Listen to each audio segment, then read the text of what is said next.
You know what writers are like. We're garrulous, we're extrovert, we're party animals. We are always organising expeditions, raves, or writing groups, online writing workshops, open mic poetry events. Apple has just, and I mean just, launched a new app called Apple Invites, which is intended to be for creating events. And actually, I think it's really good in a very specific way, a certain type of a gathering it's good for, just not necessarily ones that you and I might need as a writer.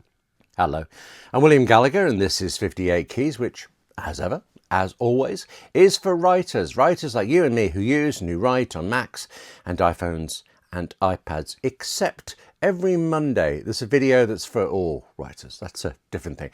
Do subscribe or like this video because, well, we have so much to talk about in general, and in this time in particular, it's about an app that appealed to me as a writer, and I think will appeal to you if you haven't already grabbed it and used it, but which I think the more you get into it, just doesn't kind of cut it yet. Not for us as writers. For instance, okay, I am involved in organising a birthday party, and for that, good, fine. It's not my party, and I think the guests will be a bit suspicious if I just let Apple invite. No, Apple Invites. Right, I'm not going to say that invitations is hardly an exhaustingly long word, but invites, I mean, listen to it. Will you invite William? Have you had your invite? Invite is a word where there's a different stress, and it makes, well, barely any difference really, but yeah. Also, actually, it's been less than a day since, as I record, it's less than a day since this new app came out, and, you know, give it time. I'll get used to this, I'm sure, but so far, every time I see the words Apple Invites, I'm waiting for the next bit. Apple invites me? Apple invites Trump to Apple Park? Anyway, party guests, right? I was saying this. If you just let Apple Invites do its thing, they get sent a link and nothing else. It looks so much like spam. It is actually a link to a page on iCloud.com, and on iPhones, iPads and Macs, the link is automatically resolved into a little thumbnail preview of that page. So actually, I suppose to be fair, they get the link and what looks like a kind of poster for the event. If they're not suspicious and they do tap on that poster, the link, well, then they zoom off to this page, whatever it is, on iCloud.com. And if they do it on an iPhone, two things happen that aren't great. At the very top of the screen, they get the standard promotion of an app, Apple Invites, an app they may never have heard of and did not ask for. And across most of it, like almost, is it a half or slightly more than half, the bottom of the screen, bottom to middle-ish, somewhere around there, they get an iCloud sign-in form that, again, they did not ask for. Well, they don't need the app at the top, right? And they don't need to sign in at the bottom either. They just have to somehow know that they can flip away the app ad and that they can find the X close button. And actually, when that's all gone, they can just scroll down, enter an email address to accept the invitation. Okay. This is all the first time, right, they get sent invitation by Apple Invites. I think it seems to me, trying it out the second and subsequent times, if they did tap and click on that first one, well, then things get much smoother and easier, particularly if they do download the app as well. But it's down to you, and it shouldn't be down to you. Say, oi, I'm about to send you an Apple Invites invitation. This is safe. Not 100% sure how Apple Invites will go down with Android users or PC users. Apple Invites is supposed to make invitations easier, and actually, yes, it does so in one very important way. It manages the replies. So instead of you or I having to scribble down who has lied and said yes, they're coming, the app holds it all for you. And as those guests decide to be honest, or that they just can't be bothered, or there's something good on the telly, well, people can go in and change their response, and the app keeps you up to date. Actually, you know how all this works. It's how Facebook's always done it. Although, actually, every week, Facebook tells me, oh, you've got this event coming up this week. It's never an event that I have accepted, and it's really shockingly often events I've never even heard of. Apple Invites, definitely better than Facebook. But as I say, I think it's also just not right for certain types of event that I believe you and I as writers could well be organising. For example, let me give you one example. There's a Patreon version of this 58 Keys channel, and one thing's on it, on one tier is we have what I call a live writing sprint. All it is that we get together, we talk a little bit, it's quite fun, and then we write for a solid hour. It's all over Zoom, and the people on it are from all over the world, which is just simply fantastic. And actually, I am going to be planning an in-person version shortly. So that's one in-person event, okay, but it's also a weekly online event, and I don't believe that I can use Apple Invites for either of these. Let me show you why. Well, also actually, because I think I'm sounding a bit grumpy now about this app. At the same time, look at this dual track narrative showing you what Apple Invites is good for. So first, in Apple Invites, you create an event, and then you send out invitations. Creating the event is mostly fine. You name it. You choose a background image that's going to go on the invitation, or you can select a photo of your own. Set the date. I like actually that it includes the fact you can, if you want to, set an end time as well. That's good. Set the location. The live writing sprint is on Zoom, so there's no location for that one. And fortunately, you don't have to set one in Apple Invites. Unfortunately, there's no real section for online meetings, but I mean, I presume, what could you do? You could put the link in the description, or later on when everybody's agreed they're coming or not, you could send a message to all the invitees who are coming and send the link then. Because I mean, actually, I'm used to that. I do that last minute secret link sending all the time with the various raves I run. What this is good for.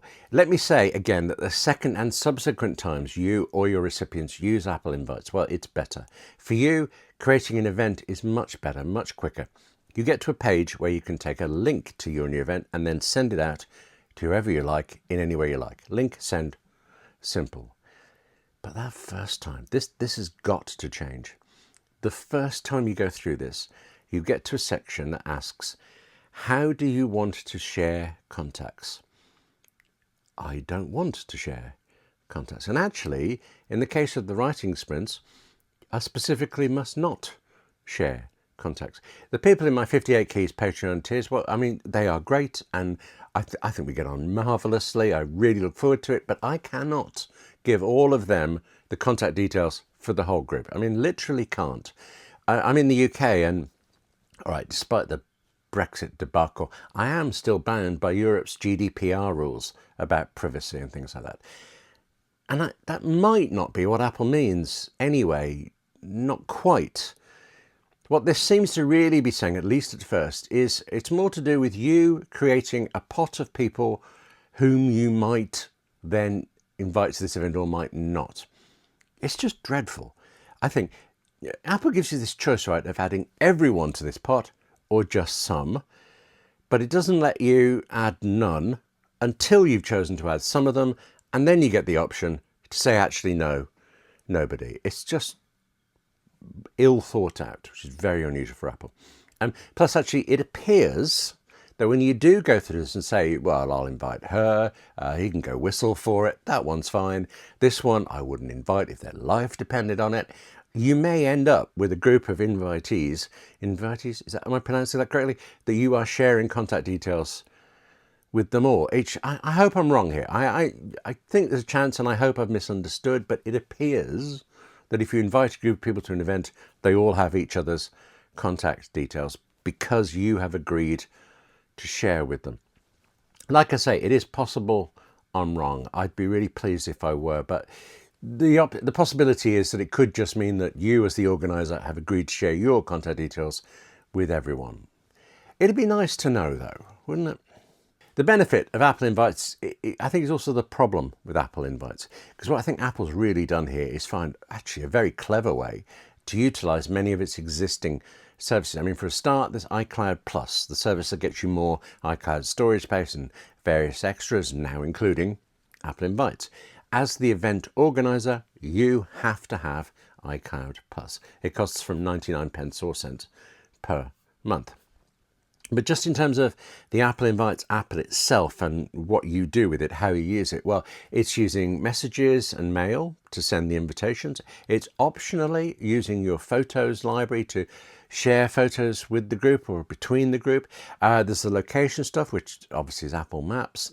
There's even shared music, which is Apple Music. As I say, I really think it's clever use of all of these services to effectively create a new service. But you're creating an event that happens on a certain day at a certain time, and Apple Invites does not put this event in your calendar. Photos, maps, music. Well, I suppose it doesn't put them in those either, but it keeps putting them in your face saying, go on, you want to do this. Calendar doesn't mention. Calendar isn't prompted, it's not even mentioned. You as the organizer have to know, nothing tells you this, you just have to somehow know that after you've done all of this invitation stuff, you must then also find and tap this button to add the details to your calendar. An event app that doesn't save events in your calendar, at least not without a shove. If you're creating a party and you're willing to schlep through all of the steps, and you remember as well to warn your invitees that the link they're getting is in fact safe and fine and not in any way spam, then Apple Invites is fine. It's even good. Actually, that thing about it managing responses and who's coming, who's not, that's up there. That's actually definitely good. It's just, unfortunately, I don't believe that it's all that useful for you and me as writers and the type of events we might organise. Not yet. That's it for this edition of 58 Keys. Do remember, please, the 58 Keys writing workshop videos that come out every Monday. I'd send you an invitation. But yeah. Anyway, for now, thank you very much for watching. Take care of yourself, okay? Write more, and I'll see you soon.